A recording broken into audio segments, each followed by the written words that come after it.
I generated 7 figures in 18 months after starting my business. I wasn't on my A game and I fell into comfort. I will tell you, it was crickets. It was crickets.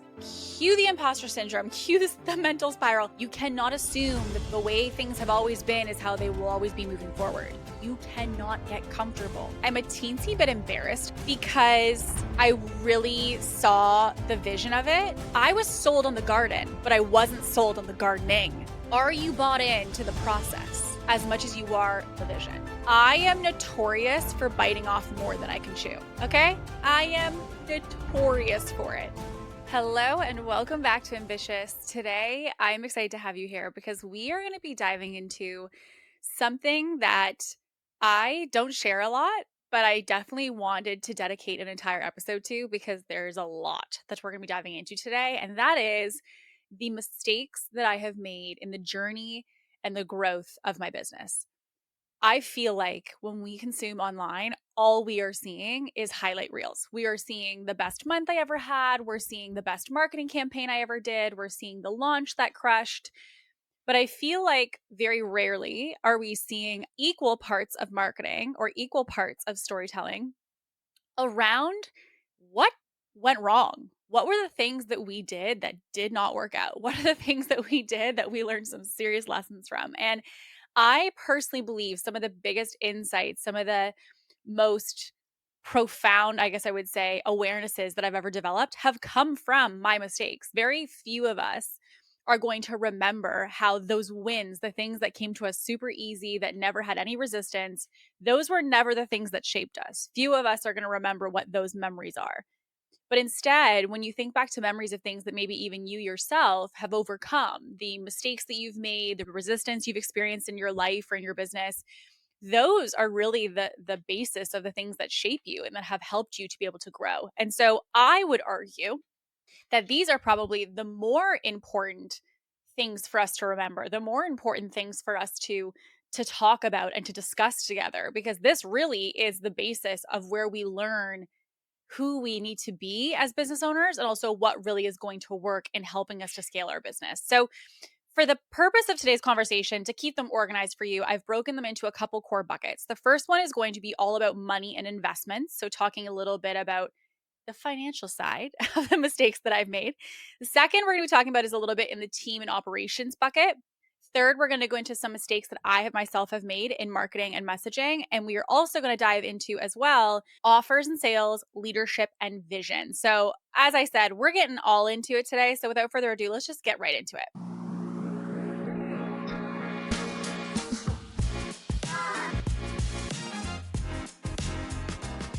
To start us off, let's talk money and investments, because I feel like as business owners, the things that all of us want to know somehow, like everyone wants to know about money. How much money are you making? How much money are you profiting? How much money are you spending? And when it comes to money, I learned a very hard lesson very quickly in my business. When I first started my business, I, like many entrepreneurs, was very scrappy. And so by being scrappy, that meant that I wasn't looking for perfection. I wasn't looking for structure or systems. I was just like one foot in front of the other and trying to move as fast as I could because I knew that success and scaling, frankly, loves speed. So in knowing that, I was like, okay, great, full throttle, let's go. And I was moving so fast that I really didn't get all my ducks lined up in a row before making money. And so fast forward, I generated 7 figures in 18 months after starting my business. So think about that level of revenue being generated with no financial systems to back it. And very quickly, what happened is I remember that I was just kind of like, go, go, go, scale, scale, scale. And I didn't really have any of these structures set up. So I got this very, very big tax bill and I did not have those taxes put away. And so I was just like head down, sell, sell, sell, sell, sell. But I hadn't really been saving along the way. I hadn't really been like putting this into a separate account. Like at that moment, I was just focused on more is more. I have a very different philosophy on that today. But at that time, it was the most that I had known, which was really just like, I'll figure it out later. If I have money, money solves all problems. And in fact, it does. But the thing with money is that as many of you, if you've gone through this as well, when you do not have the money structure set up along the way, you're going to have that aha moment at some point or another. So it's like if you haven't, for example, been planning for your retirement and now you're ready to retire, you're going to have a shock to the system when you realize I have not been planning for this. That same shock and awe is how I felt when I got this tax bill, because I remember getting this notification of how much I needed to transfer, and it was like to the tune of multiple six figures. And this was obviously between both business taxes as well as my personal. And so I'm sitting there and I go, oh my goodness. And it was at that moment I was like, I need to hire somebody for finance, because I knew that it was, number one, not an area that I personally loved. And number two, I knew that oversight in that was going to be massively damaging for me and for my business. And so it also taught me a really important lesson, though, too, which again, at the time I had not really anchored into, which is that when you're scaling, your business's income is not your income. So I think a lot of people think if I just make more, make more, make more, I'm going to pay myself more. And I would say people who are smart about their finances are not only looking at how their business can pay them, but also how their business can create compound financial wealth for them long term. And so I think there's so many lessons that even just this one thing taught me, which was, again, revenue is not your personal income. And also with this, just because you've been able to get away with something for so long, or you've been able to kind of ignore something in your business for a long time and that it hasn't caught up to you just yet, doesn't mean that it's not going to catch up to you. And also, truthfully, the biggest takeaway that that experience gave me was that I need to remember that the money coming into the business is not my money. And it's not even necessarily to say my personal money, but it's not my money as in there's probably team to pay, there's expenses to pay, there's taxes to pay, like there's savings to allocate. Like there are other things where your money is going to be dedicated and different places where it's going to go. So if you're bringing it in, you have to ask yourself, do I really look at that money as, okay, great, if 20K is coming in, I'm making a 20K month? Or is it like, hey, there's 20K coming in, but at the end of that, let's just say like I'm going to keep, 15 out of the 20 into the business. So it really changed my perspective as well on revenue, because it helped me to really realize that the number I'm seeing come in is definitely not the number that at the end of that spreadsheet is truly within the business at the end of the day.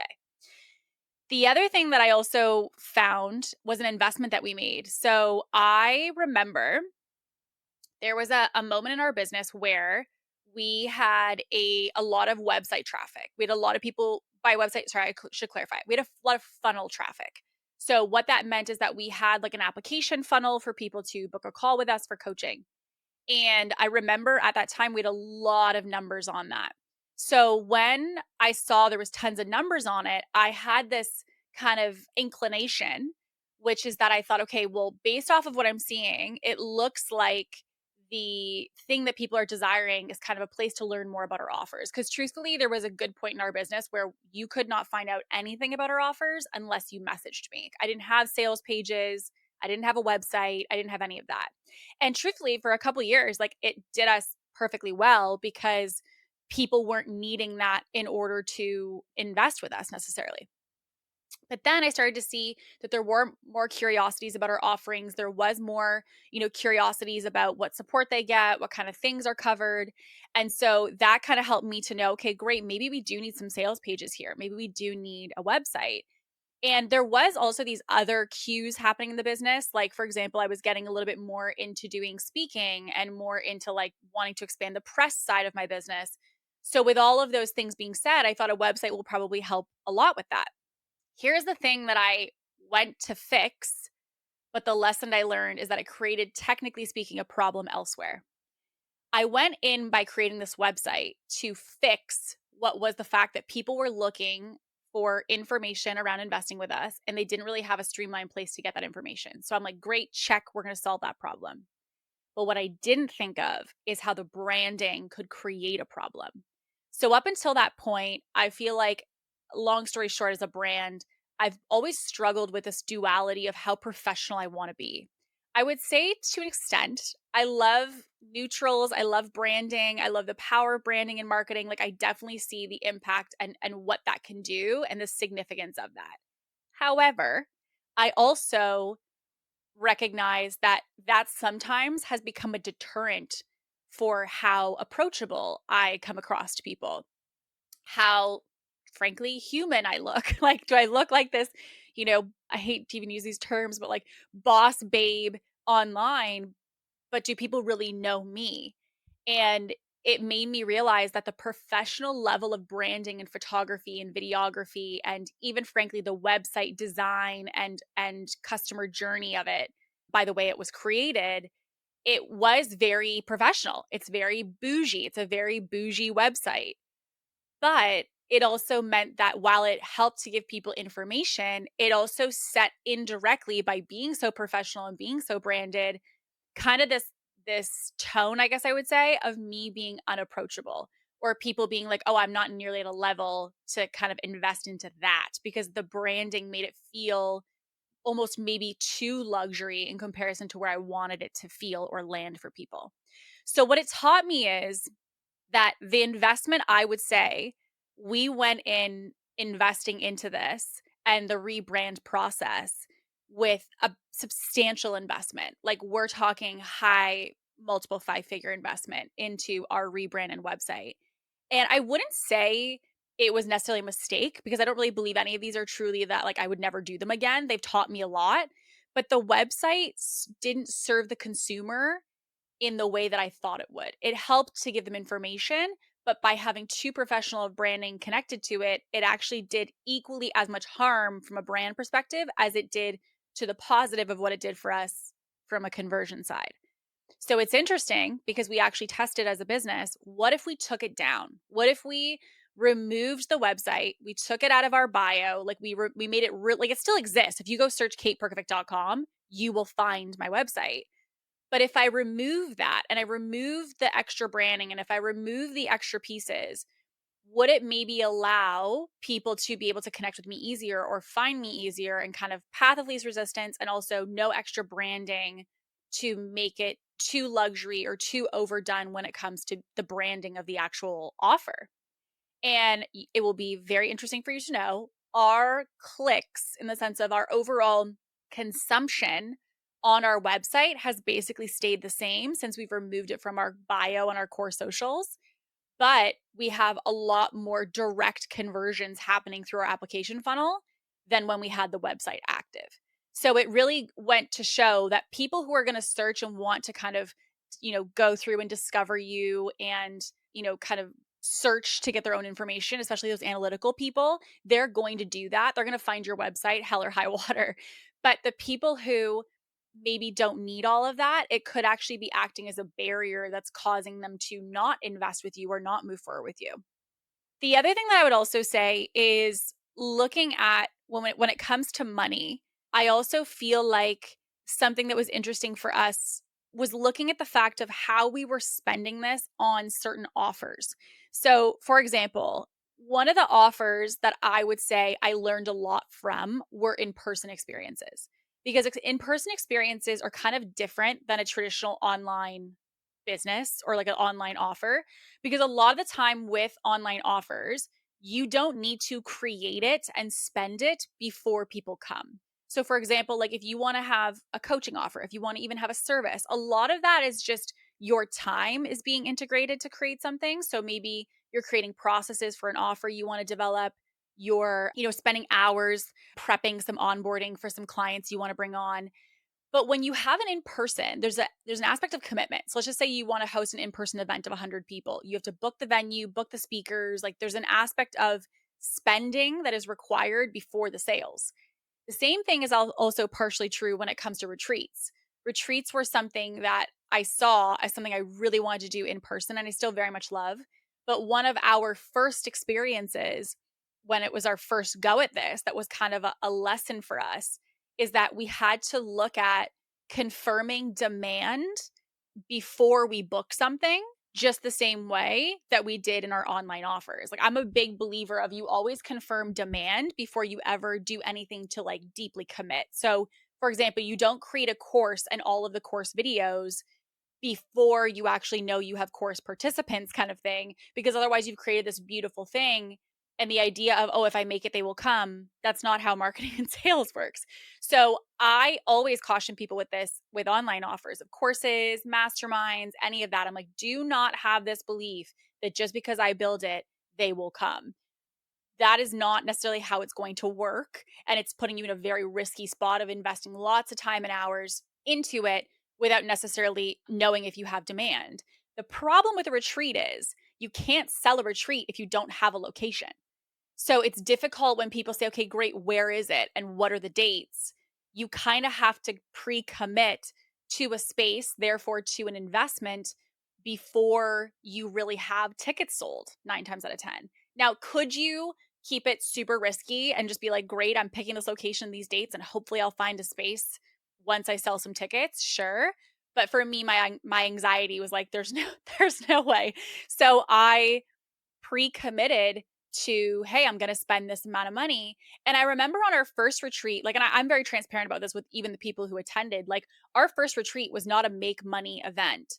Even our first ambitious dinner, it was not a make money event. These events, when I first did them, were not something that I went into being like, this is how I'm going to make X amount of profit off of this. Like I really wanted to, when I did my first ambitious dinner and when I did the first soulful scaling retreat, I really wanted to use those as proof of concept, which was really a matter of confirming, what I wanted to do and that it was also something desired of our audience.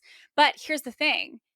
What I realized was the retreats, you really need to make sure for in-person services that the demand, I would say, is clarified times 2 compared to what you might do for another offering. And that is because with in-person, it is a little bit different as an offer. I find that there's a lot more coordination needed from people in their lives in order to be able to go to it in person. So a lot of people will say like, yes, I'm ready to do this. Yes, I want to go. And then the time comes obviously to rearrange their life to make it happen. And it is difficult. And so I had this even with clients who do retreats. They say, there's so many people who said they wanted to go. And then when we put out the ticket sales, we didn't have as many bites as I thought we would.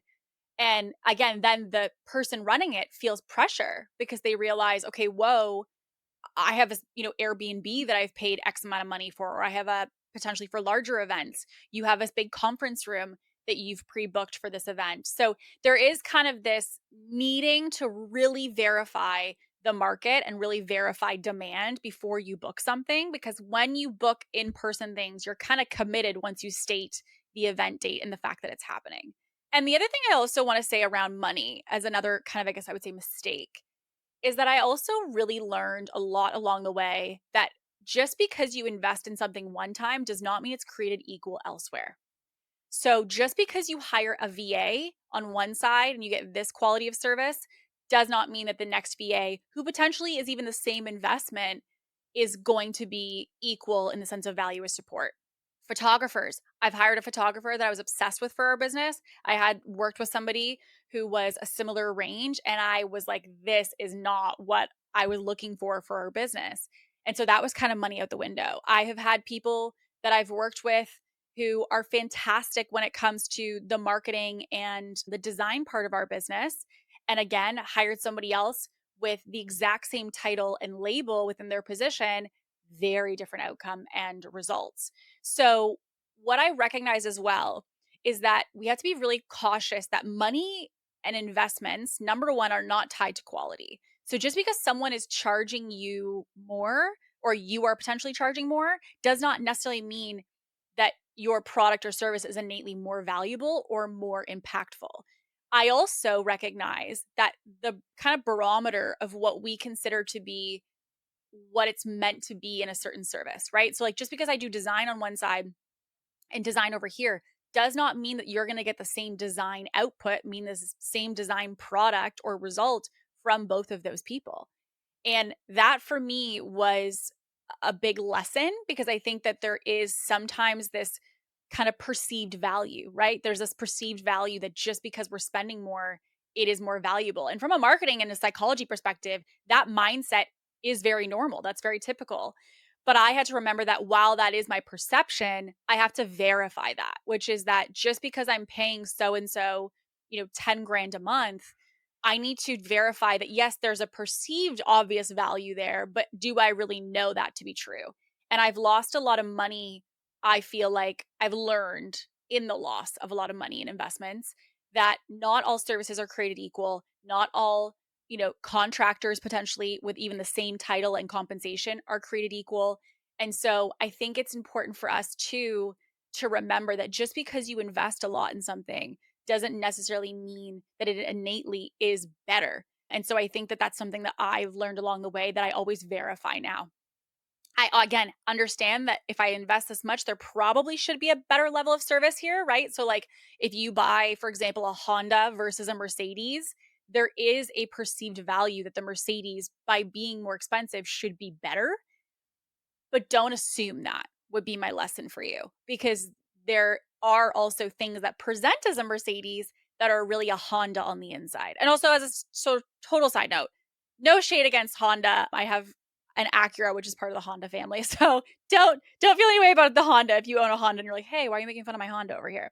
Now, with this, let's move a little bit into team and operations. One of the things that I learned very quickly is that when hiring team, I had this whole philosophy of I didn't want to micromanage people. Like, I was like, I don't want to have to be hovering over you 24/7 and you feel like I'm all up in your space to get things done. Because I was like, that just defeats for me the whole reality of why I would delegate in the first place. So what I recognized was that I don't want to micromanage somebody. I'm not interested in hovering over you all day, every day. But that actually became an extreme that allowed me to miss, in the earlier parts of my business, some red flags that were coming up. And I remember I had a specific instance with a contractor that was part-time that I had hired. And there was a specific area of our business that they were working in. And I remember that I had said, hey, if you could just like provide me your numbers, that would be great. Like, just provide me your numbers whenever you're done with your tasks. And I remember they were providing me numbers, and I started to look at the numbers and I thought, okay, I'm just going to go deeper into this. Like, there wasn't anything that was alarmingly wrong. I was just curious as to, like, okay, great. I'm seeing the high level numbers. I just want to go a little bit into the details. And upon going into the details of those numbers, I came to uncover that that individual had been creating false numbers in our system, or in the tracking, and basically came to uncover that there was false information being put in the individual numbers, which meant that the summary numbers were not real either. And so what it meant is that this came to my attention, and obviously from that, this person was no longer working with us, but it taught me that there's a big difference between saying I don't want to micromanage somebody versus actually just managing them, right? So there's micromanagement and then there's management. And what I realized was I had to ensure that while I didn't want to nitpick every little thing they did, and I didn't want to be involved in every micro task and every little number tracked, what I recognize now is the power of auditing. So I want you to almost think about for yourself like secret shoppers, right? Secret shoppers are the people who are hired by the head of the company to go into different locations and to basically be an anonymous second set of eyes within that company to ensure that what they say they're doing is actually what they're doing. So, like, let's just say you work at Sephora, okay? And you have a way that you're supposed to greet customers when they walk in. If a secret shopper walks in, they're going to be looking to say, okay, does this person greet me the way that I expected them to or anticipated them to? So they're going to be looking for quality checks. And what I've realized is it's not about reviewing every single file. It's not about reviewing every single document. It's not about being in every single piece all the time. It's about having randomized checks in the system that will allow you to catch a mistake if it happens. Another example I give to clients about this is, like, if you guys have ever watched, I don't know if you guys have ever seen that show, How It's Made. It's basically this show about whatever product and literally the factories of how they make it. So I was explaining that somehow, this is showing the inner foodie in me, somehow I ended up on the episode of Ben and Jerry's. And it was showing that the Ben and Jerry's company, what they do when they make their ice cream is they literally have ice cream testers. So they have, 2 random tubs or 3 random tubs per batch that are pulled aside to test the product. So they're not going into every tub of ice cream and testing to see what every single tub tastes like, but they are picking randomly out of each batch different things to test to make sure that the overall quality of work is on par with what they're looking for. So I really took from that, there is a perspective around, oh, I don't want to micromanage. Yes, but you still need to monitor. And so that for me came in with randomized checks. So this is kind of how I operate now in business. I will go and do randomized checks in our data, randomized checks inside of planners, randomized checks inside of basically anything that someone is working inside of, because I don't want to be every day, what are you doing today? What are you doing tomorrow? But I do want to know, generally speaking, quality assurance wise, that we are getting the outcome that we want here. And this kind of actually leads as well into another mistake, which is that when you go to audit those areas, when you go to audit your systems or go to randomly do these quality checks, you have to make sure that you have systems that support you in seeing what you want to see. And so one of the other things that I learned from the operations bucket is that you need to be very careful to not overbuild your systems. And I would say one of the things that I'm really grateful for from our head of ops. So our head of ops is Kelsey, and she's the head of Dear Kels Agency.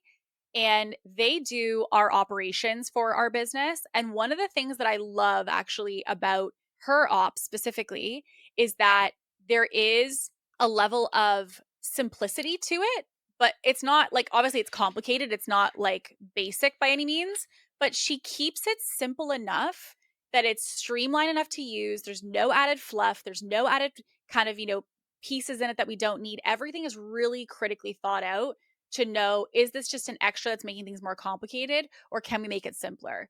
And I can tell you that that has been, for me, something that I find really supports not only myself, but also like our general team of anybody else who's involved in the business, because there has been things along the way that I have done or dedicated outside of our head of ops. So like I had like, some projects and things along the way that would be like one-off things that I would do. And I remember that when any time that we typically would look to bring it outside of ourselves, sometimes we ended up with more complication.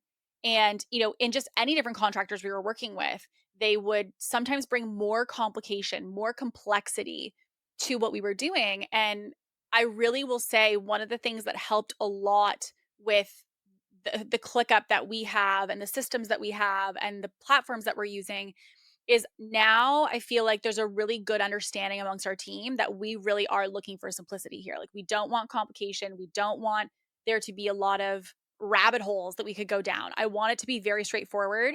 And I really do think that simplicity scales. And I've just seen that time and time again. When you create systems and you create structures and when you get into the data of scaling a business, it is a rabbit hole. You can go down a deep, deep rabbit hole. And I find that sometimes when, even for myself, sometimes I would be the problem. I would be the one who's like, we should do this and we should track this and we should get this data because I'd be really excited to see something. But then when it got into integration, it just became so complicated and overwhelming that it didn't help anybody. And we kind of ended up back at square one, which lost us time and ultimately lost us money because we had to go build all of that to have that realization. So I learned very quickly that your systems don't need to be complicated in order to be effective.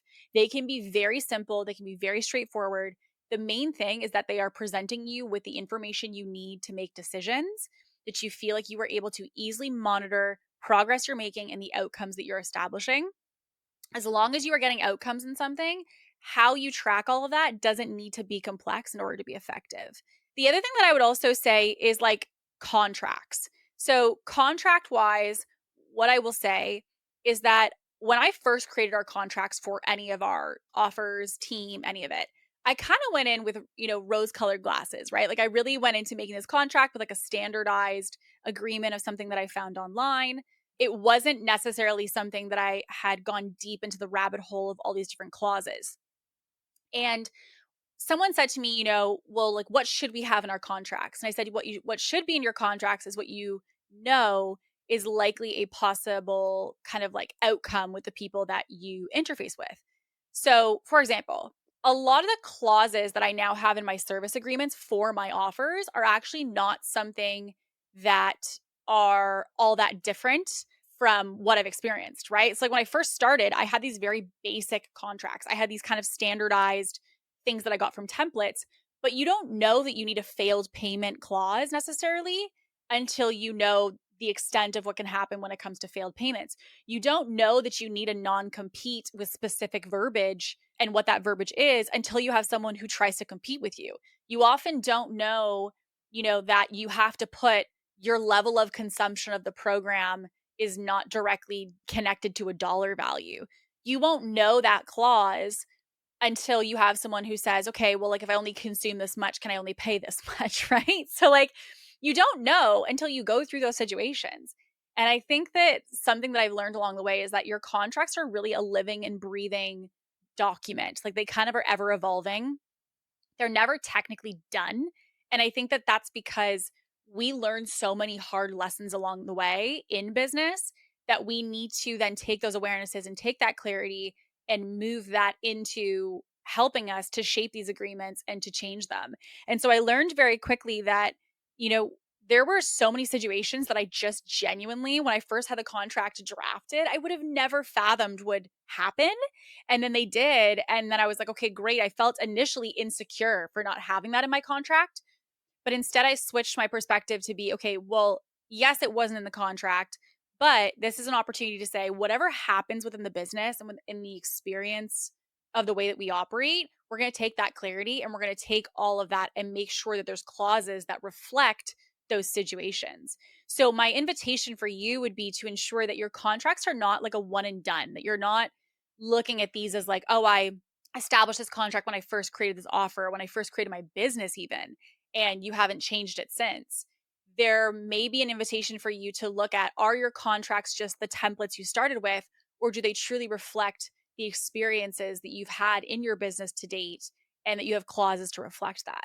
Another lesson that was a hard one for me. Okay, so in business circles are big, but they're also small, especially in the female business category. So what I found was that there's a lot of overlap. When you have a tight knit circle, there's a lot of overlap. And I would caution you to stay away from the overlap. If I could redo my business, I would not have so many overlapping relationships. I'm going to give you an example what this means. Like, I have certain ones that for sure they work. Like, they definitely do work and they kind of have their own boundaries in the way that they operate and that they work.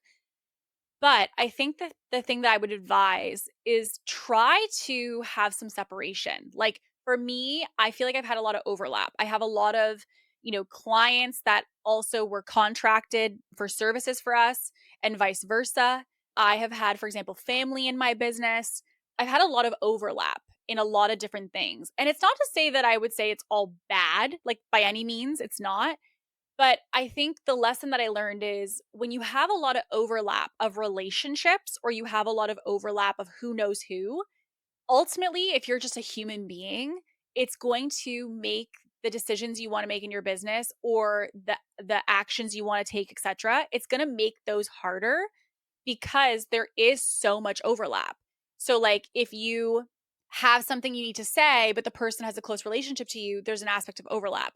If you have to let someone go, but that person you want to let go also is a service of someone who used to be a client of yours, like that's a lot of overlap, right? So, while I believe that the most professional people can have separation, they can have like a personal relationship and they can do business, the thing I will say is there needs to be a clearly understood setting of expectations around that, because it's one thing to say it and it's another to embody it. And so I remember I had to, which was very difficult, I had to message somebody who is a friend of mine who was providing us a support for our business. And I remember I had to message her and I had to say, hey, like, there's just a couple following things that I love you as a person. Like, there's nothing in our relationship that I would say or change or whatever, but this specific portion of the support that I've been getting from you, I don't personally feel like is working any longer. And that was difficult because, like, many people would say, well, how do you say that to somebody that you have a relationship with, that you're friends with? And I'm very grateful that this individual is very professional in the way that they operate. And so they were like, listen, we are good. Like, consider on a personal level, we're set, we're good. And with that, I will take this feedback and I will, integrate this moving forward. So it became a really positive thing in that instance, but it doesn't really matter how the outcome happens. It means you still have to deal with the emotions and the mindset and all of the things that come up in those circumstances. So my lesson for me would be that, I've had a lot of overlap in a lot of things of contractors, clients, services, team. And while it's been beneficial in some regard to, have like a really close knit circle of people around you, it also has proved to be difficult because it has added this layer of complexity to decisions and conversations and things that happen within the business day to day. So when you have too much overlap, I think what happens is there's not enough distinction of the relationship. There's not enough distinction of expectations. And I think it just gets a little bit muddy. And I think along the way, it has been an added layer of complexity that probably without it would have been a lot simpler. Now, let's go a little bit into marketing and messaging. One of the things that I learned, well, I feel like it's an ongoing lesson for me. I shouldn't say learned, it's past tense. I'm still a work in progress, just the way you are, okay? I don't know about you, but I feel like I have these moments where I'm like, I need to be everywhere. Like, I'm like, I gotta do the blogs. I gotta be a YouTuber. I gotta be on TikTok. I gotta be on Instagram. And I gotta be doing email. I gotta be doing LinkedIn. And I constantly have this desire to be everywhere and do everything. And I say this as a business coach who knows the answer to scaling is not to be everywhere and do everything. But the thing that I will say, I remember in the earlier stages of business, I remember messaging Kelsey, who's been with me since day one. And I was like, oh my God, I think we should do blogs. We should do Pinterest. We should do all these things. And again, blog and Pinterest works. It works very well. I have a lot of clients who have insane results with blogs and Pinterest. I have a lot of peers who have used blogs and Pinterest. It's very effective. The thing is, you can't do everything, okay? You can't do everything. And so I realized as well that just because something provides visibility or virality does not mean that it provides conversion. And something that I had to really understand when I was building our kind of marketing ecosystem is to look at what was the thing that I was doing and what was the intention of what I wanted it to provide for us. So if you are somebody, for example, who's adding a new platform, if you are somebody who's wanting to start a podcast, if you want to, maybe blow up on TikTok, you want to start email marketing, you have to really understand what's the point of that platform for you and what are you looking for it to do. And so I learned very quickly that there was platforms and marketing approaches that were going to get us a lot of virality, a lot of visibility, but they weren't necessarily as inclined from a conversion perspective. So when I looked at scaling, visibility is important. You want to make sure that people know about you and who you are and that you're constantly getting more of that like, no trust from more and more people. But I was at this place in my business where I was really looking for conversion. And truthfully, I went wide when I should have gone deep. And what it meant is I was trying to, add more platforms and do more things and be more places. But all that did was add bloat. It just added tons of people who needed to be paid to do all of these different areas that really weren't necessarily getting us any kind of outcome. They weren't necessarily getting us a result, I wouldn't say, that was like the core of why we generated conversions. And so when I was like, okay, our goal is sales. If your goal is sales, then you should follow the seeds of what has generated the sales thus far. So you always want to plant the seeds of tomorrow, but also never pull your attention so far away from what's generated all of your success already until now. And so that's what I found I did. When I tried to go wide, I kind of ignored unintentionally the things that were really moving the needle for us in front of our nose, right there in front of us. And so it was only once I got back to center and realized, okay, no, that's what I need to be focusing on actually, that I really realized, okay, wow, I've been putting my energy in all these places that are not going to move the needle. So I think when you do start a new platform, you have to kind of be conscious as to what you're expecting of that new platform being started. What are you expecting of that new strategy? What are you expecting as the outcome? And maybe is it possible that the platform you're starting on or the platform that you're looking to market on, you're doing in the belief that it will generate conversions, but maybe it's not necessarily just by starting it going to generate conversions. And so I would also look at making sure that you don't believe that just having more eyeballs equals more money.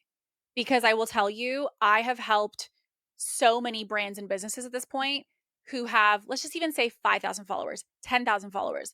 And some of them only market on Instagram. Some of them do TikTok and Instagram.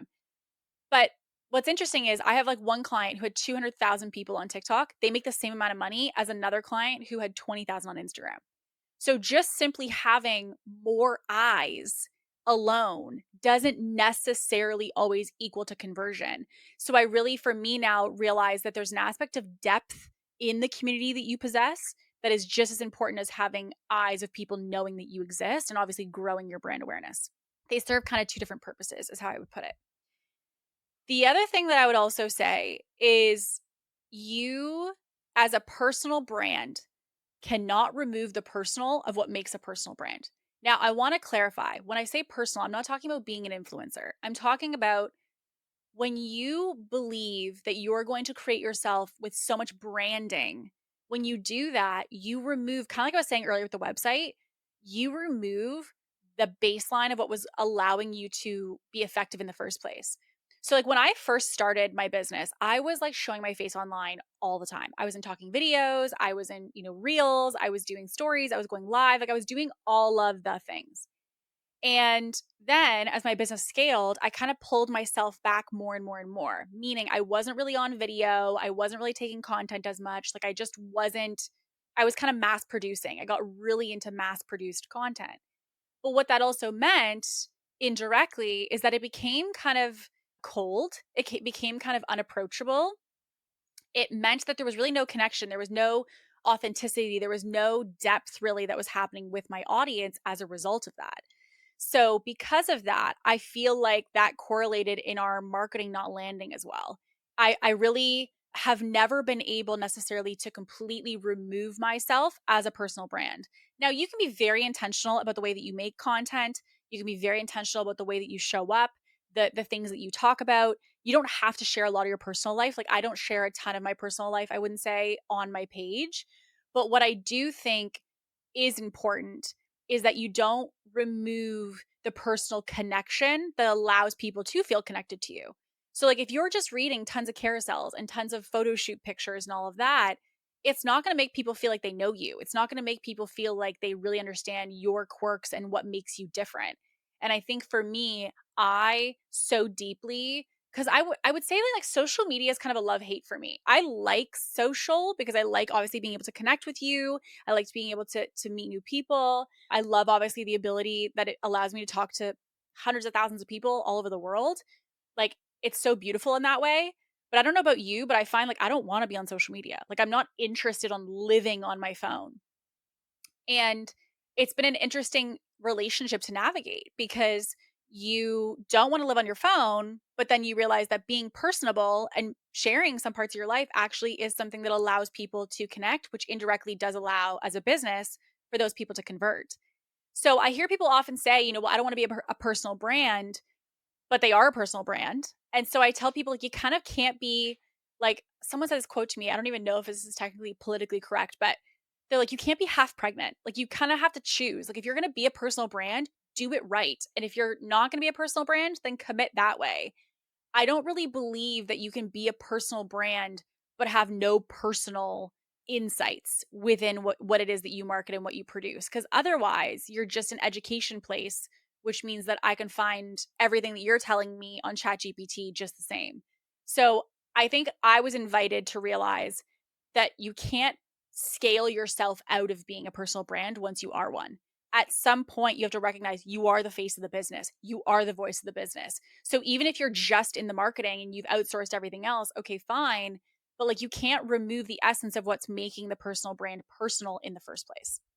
The other thing that I also would say with messaging, one of the mistakes that I fell into was I think kind of getting wrapped up in what I thought would work versus what was me. And I'm going to kind of explain. I think when we consume online, there's so many people who have very specific brand tones.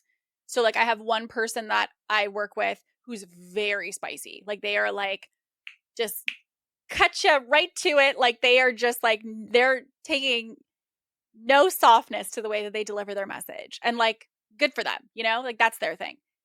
For me though, what I realized is like I have like I would say I had a client describe it to me once. They said, "You're the combo of like where princess meets pit bull." And I was like, "Okay." Okay. So, I took that in, but then I realized I was like, she's on to something, which is the fact that like I do have a very sweet side to me. I do love to support and be empathetic and to hold space for people. And I'm also going to be the first to tell you that something you're doing is a waste of your time and you should not be doing it. And what I found though is that I took two extremes in my messaging. At one point, I was very spicy. Everything was agitation. Everything was you're making mistakes here. You suck at this, you this.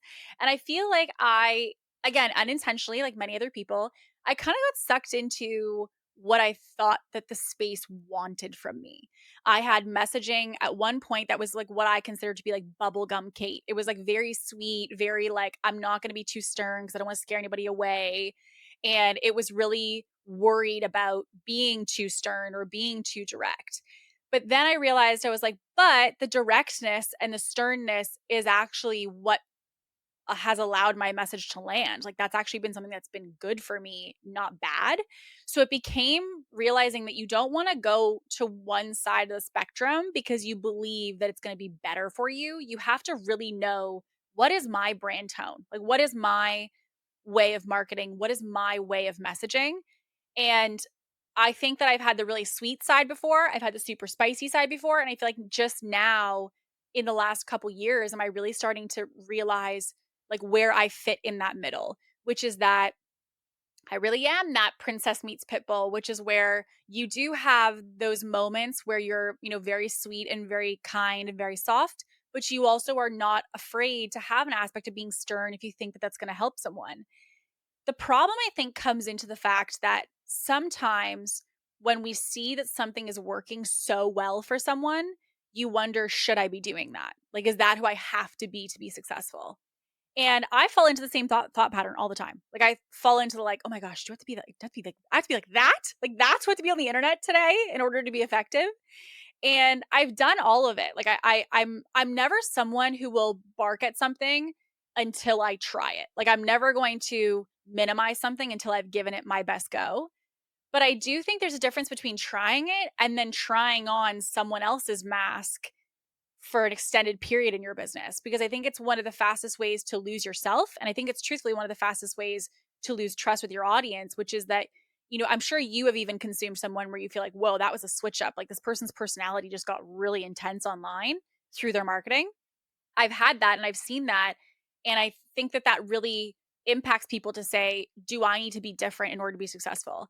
And as someone who has gone to both extremes and now feels like I'm at the center line, my insight to you would be to listen to your own voice and listen to your own tone. You do not need to scream on the internet in order for people to listen to you. You also, though, do not need to soften your message because it makes other people more comfortable.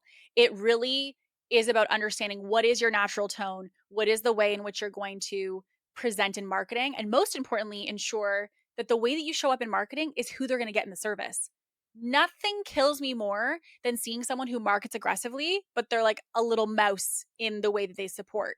Or someone's a little mouse in the way that they market, but then you get into their service and there's like this big lion of a personality. It's like, whoa, there's a huge discrepancy here. You want to have congruency between the way that you market and the tone there as you do within the way that you support inside the actual service itself.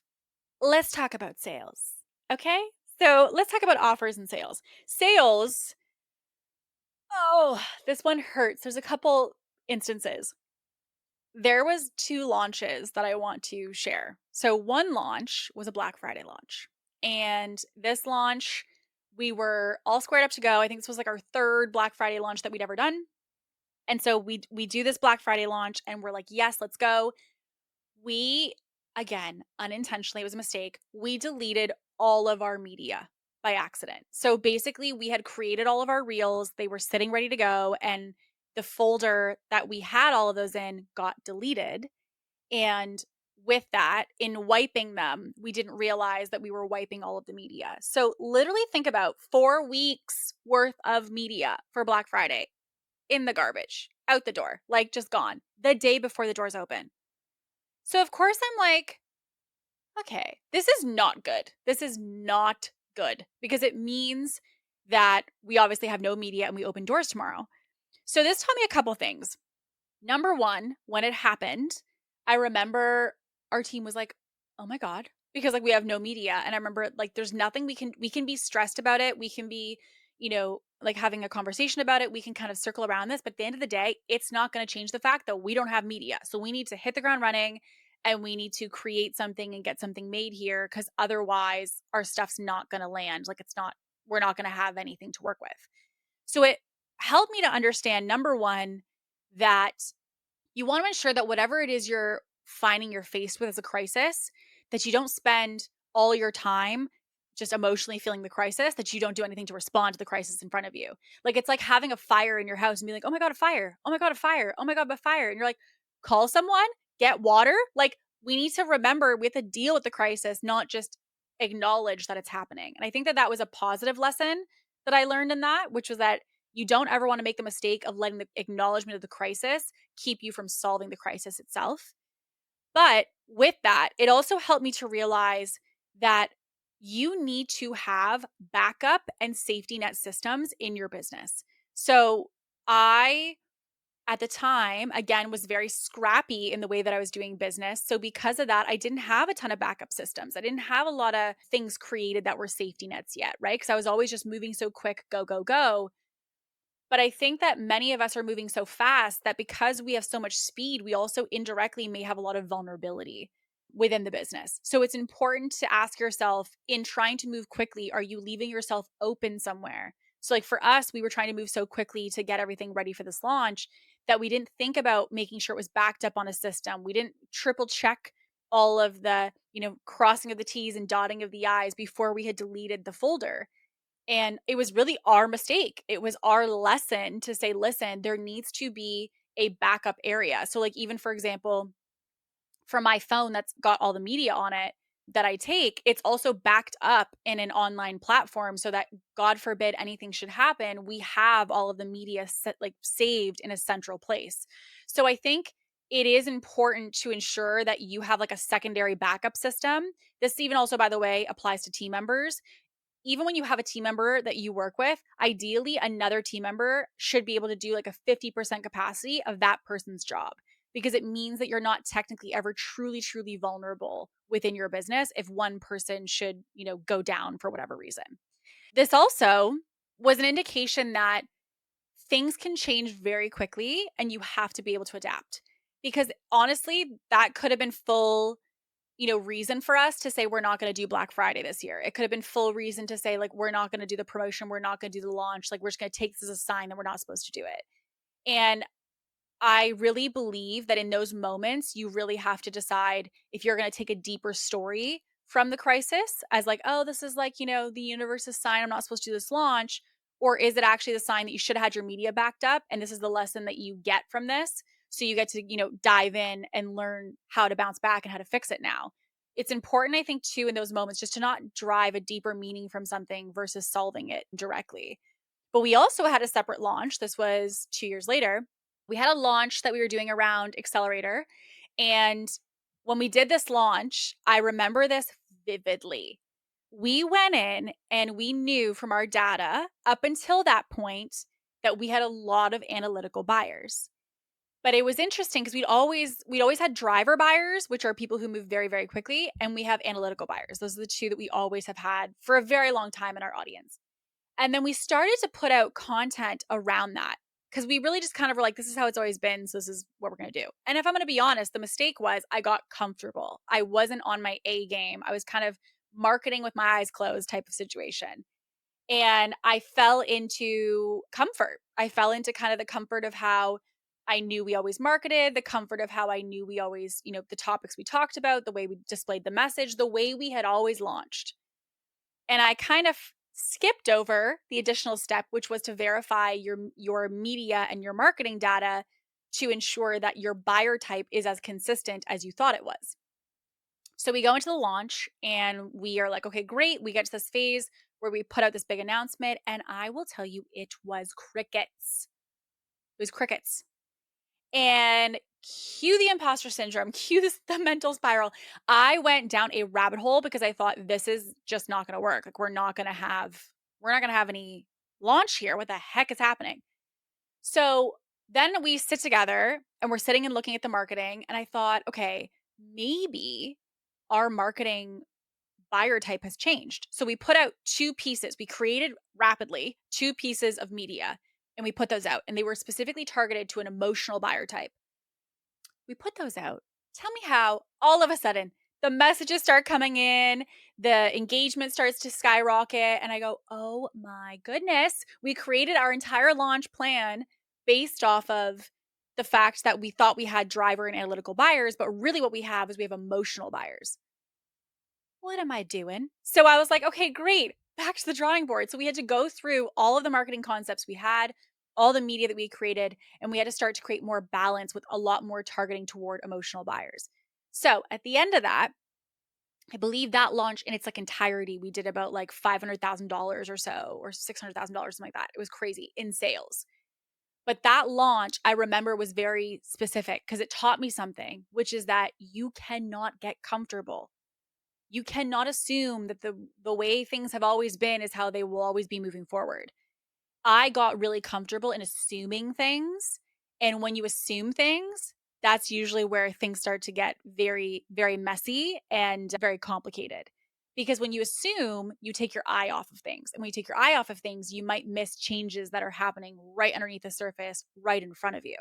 So, one of the things that I now look at is making sure that my marketing data is something I look at every single week, every single month to look at trends. I'm looking at our inquiries, I'm looking at clicks, I'm looking at calls booked, I'm looking at all of those things continuously nonstop because I never want to assume that this is going to happen because it's always happened because things can change so quickly and especially within the marketing bucket. So, with this, let's go a little bit into leadership and vision, okay? One of the things that I will say is and I'm going to say this and put myself on the stake. I am notorious for biting off more than I can chew. Okay? I am notorious for it. And I have as a natural marketer, I have a lot of great ideas. I have a lot of good concepts. I have a lot of great ideas. The problem is, I don't always have capacity to execute those ideas to their entirety. One of those ideas was something that truthfully, I'm just going to be honest, I'm a teensy bit embarrassed about because I really saw the vision of it. But once I got into the doing of it, I realized, oh my goodness, this is not for me. So when I started in 2020, what was this? January 2025, I had this idea and it was called, as you may remember, the Becoming series. Okay. The Becoming series was something that I wanted to do because I wanted to share more of my personal life with my audience. I wanted to just be a little bit more open. I feel like I was being too business, too strategy, too closed off. Here's the problem. I skipped over the fact that I don't like to vlog my life all day, every day. Oopsie, that's the center of this series. So, like, it made me realize the vision of something sometimes is conditional upon the process, right? So, like, if you want to have a garden full of flowers, okay, you got to plant them. If you hate gardening, you might like the flowers, but you don't like the process of what it requires to have the garden. So, I was sold on the garden, but I wasn't sold on the gardening.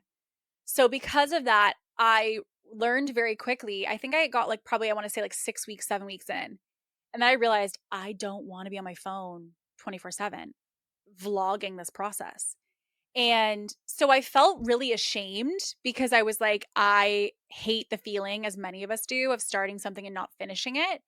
But I had to also release what it meant about me to not do it. Like originally, I thought I have to do this because I told people I was going to do this. But then I thought to myself, you don't have to do something just because you told people you would. You have to do something because it's truly the thing that's going to help to serve them. And what I realized was me doing that was not me showing up authentically. And me not showing up authentically was not going to be serving anybody.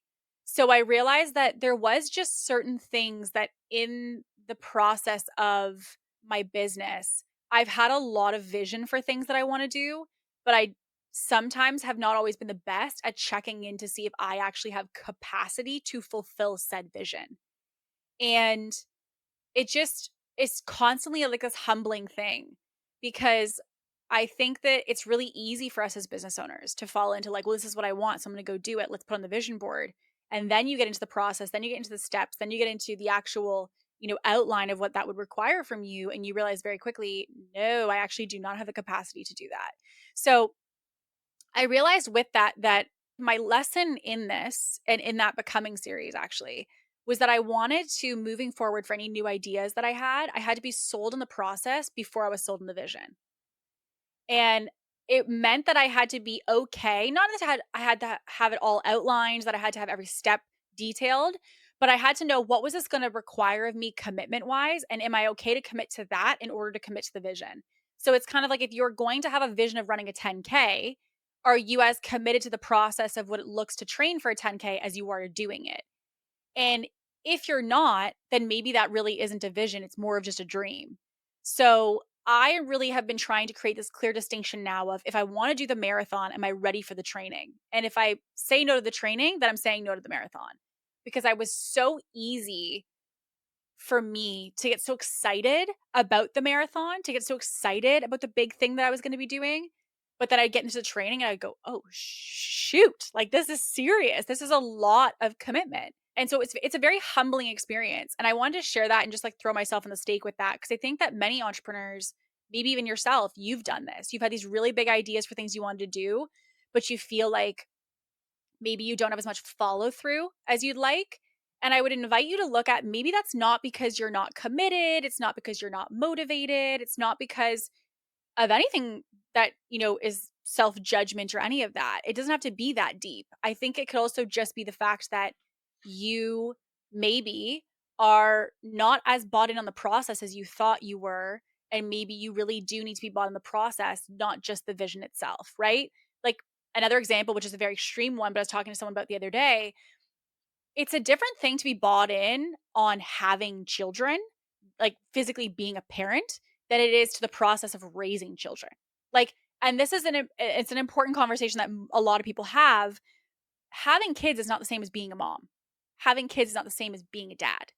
So with that, you have to be bought in on raising your kids, like being part of their lives, like raising them and pouring into them and the late nights and the early mornings and all of the roller coaster that is encompassed with having children.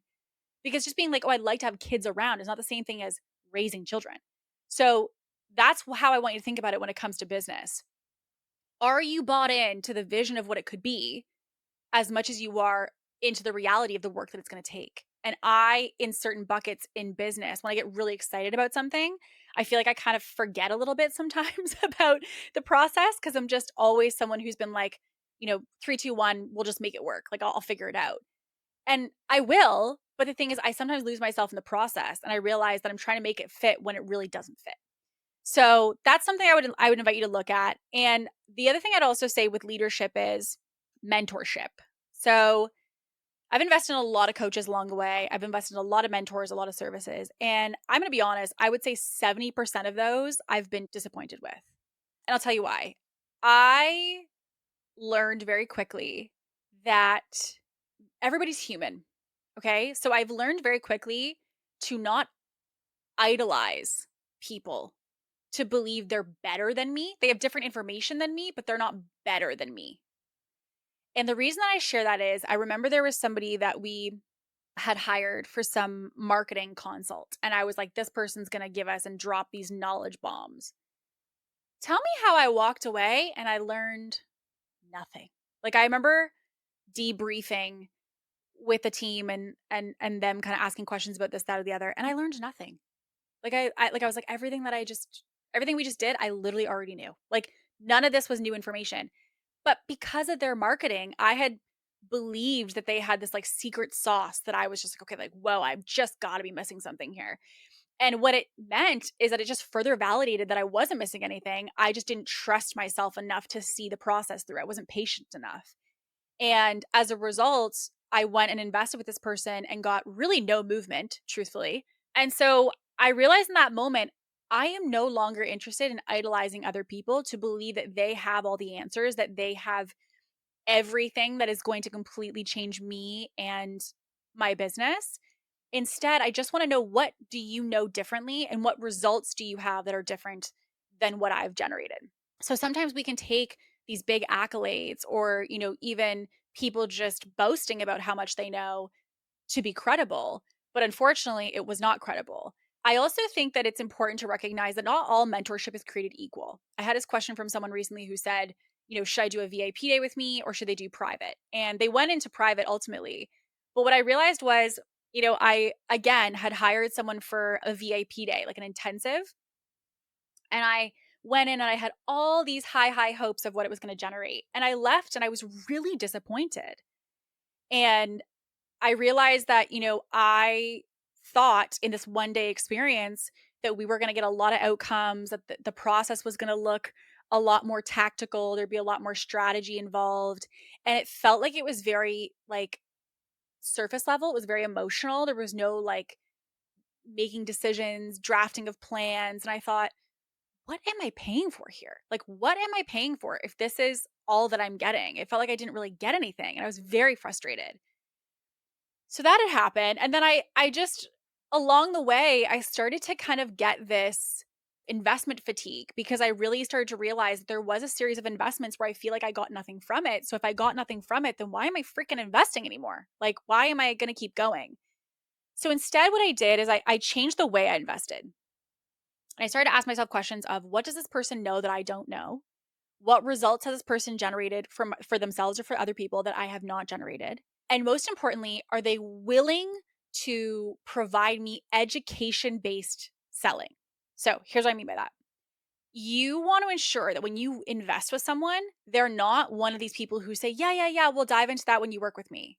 No, if I'm going to invest with you, I want to know, what is it that you see that you would want us to work on together? Or like, if based off what I've told you about my business or told you about myself, what do you see are areas of development? And the last couple investments that I had made, like from when I record this, the last few that I made are all really happy, positive investments. Like, they're not, none of them I've been disappointed with, none I've been upset with. And I think that that's because I really have gone into the actual purchase decision differently by not making this person an idol, by realizing that there's either proof, it's not perception, it has to be backed by proof. So again, proof of what they can do for themselves or for others, ideally for others though, because like a lot of people talk about their results, but that's not the same as what you can teach someone. So what have they done for others? And are they willing to give me insight before the investment? Those for me are really important now when I make a decision, because it means that I understand why I'm investing and what this person's bringing to the table. And they are also taking responsibility for what they intend to bring to the investment as well. The other thing I would also say is, sometimes you're just looking for a square peg in a round hole. Like, it's just, they don't fit.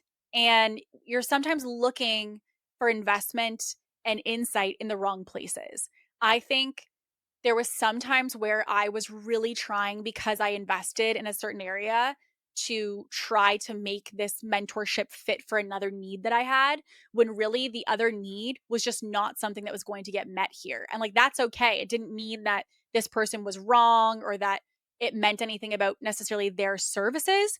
It was more just, for me, it just wasn't a fit. And I was trying to find like the color blue in a red sandbox. Like, it just didn't make sense. And so I also have learned the hard way, when you just have outgrown mentorship. And I want to clarify, I think outgrowing mentorship is understandable. I think the goal should be to outgrow mentorship, because it means that you've worked on something, you've generated outcomes with it, and you're now needing outcomes or support with outcomes in a different area. To me, that's actually an indicator of progress. It's an indicator of success. I think that's a positive thing.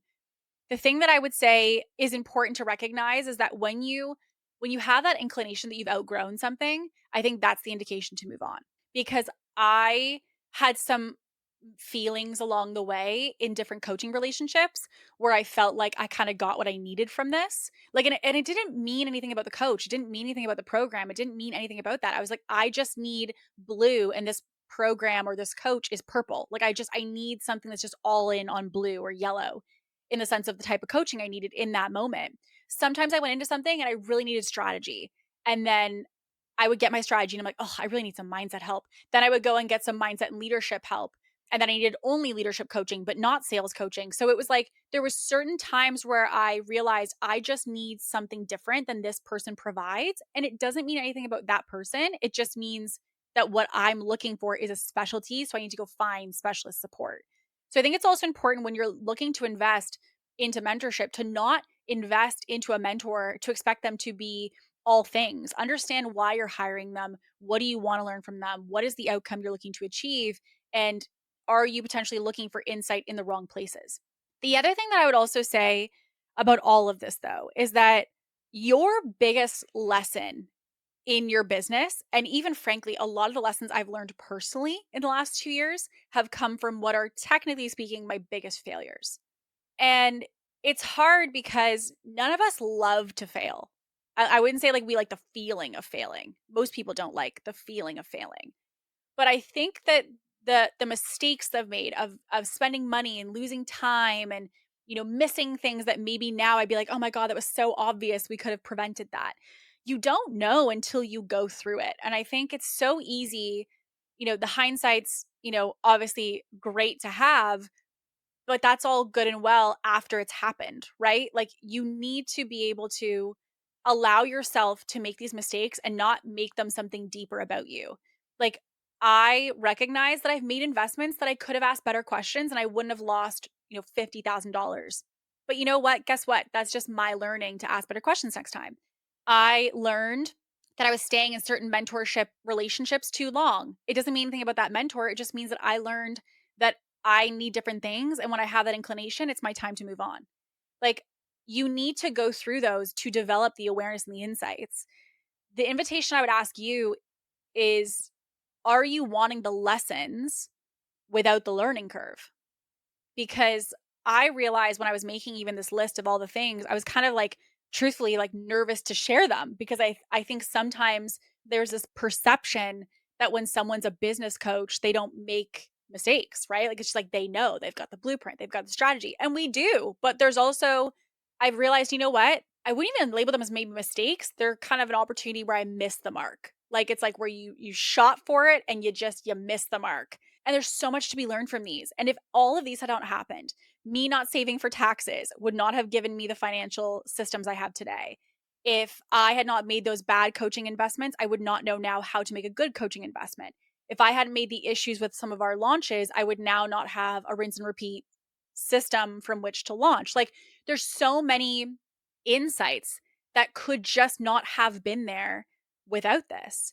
So I want to invite you as, part of today's episode to look at for yourself, what are some of the things that you have missed the mark on? Like even if you want to use this as a journal prompt, go to a coffee shop, sit down and say, okay, what are some of the things that I look back on my business and maybe even on your life personally that you feel like you've made a mistake on?